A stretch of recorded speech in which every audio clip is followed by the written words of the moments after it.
नमस्कार, आप देख रहे हैं भारत समाचार लाइव और मैं हूं आपके साथ वैशाली। आइए रुक करते हैं आज की खास खबर पर। हिंदू धर्म का राष्ट्रीय पर्व बैलपोला बीड़ जिले और कैसापुरी परभणी समेत पूरे देश विदेश में महाराष्ट्र राज्य में बड़े उत्साह के साथ मनाया गया। इस बारे में सभी की जानकारी ये है कि बैल को किसानों के बीच कृषि के लिए एक महत्वपूर्ण पशु माना जाता है। बैल के बिना किसान कृषि नहीं कर सकते। वर्तमान में वैज्ञानिक युग में बड़े बदलाव के कारण खेतों में काम करने के लिए विभिन्न उपकरण उपलब्ध है। सभी देशों में कृषि उपकरण उपलब्ध होने के कारण महाराष्ट्र में बैल जोड़ों की संख्या कम हो गई है, चूंकि त्यौहार प्राचीन काल से चला आ रहा है।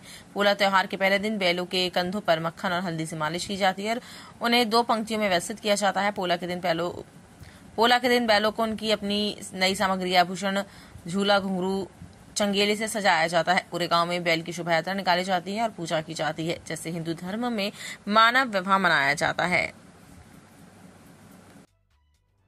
जेवढे जनावर असतील त्यांची मिरवणूक मोठ्या उत्साहामध्ये साजरी करण्यात येत आहे।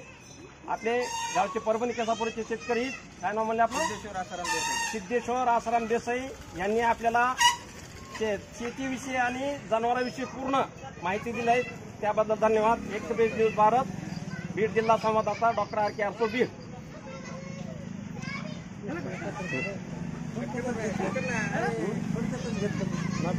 बरंच घेतलं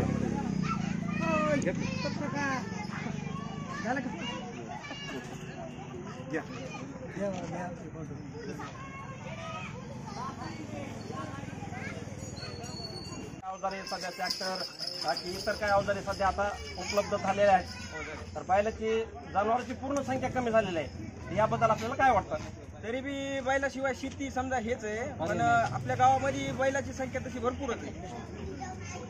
अंदाजे किती बैल आहेत आपल्या गावामध्ये? बैल आणि नाही म्हणलं तरी सरासरी 100 ते 150 जोडी असेल बैलाची आणि गायची 50-60 असेल।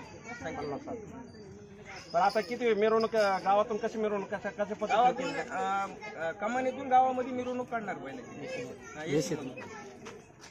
तर बैलाला कलर वगैरे दिला जातो का? हो, दिला जातो ना। किती प्रकारचा कलर दिला जातो? बैलाला आपल्या चॉईसनुसार कलर दिला जातो। काही 1 जण देतात, 2 कलर देतात, काही 3 कलर देतात। बैलाला प्रसाद म्हणून तुम्ही पोळीचा प्रसाद दिला जातो? पुरणपोळीचा प्रसाद। देव ब्राह्मणाच्या साक्षीने काही पूजा वगैरे होती का? होती ना। किती वाजे पण हा म्हणजे पोळ्याचा सण साजरा काय केला जातो? हा संध्याकाळी मुहूर्त वगैरे कधी आहे का? मुहूर्त 3 तर 5-5:30 पर्यंत आहे। मग त्यावेळेस आपल्या प्रत्येक गावामध्ये घरोघरी जेवणासाठी हा कोणता गोड जेवण म्हणून प्रसाद म्हणजे केला जातो? पुरणपोळी म्हणजे प्राचीन काळापासून एक आता प्राचीन काळापासून पुरणपोळी।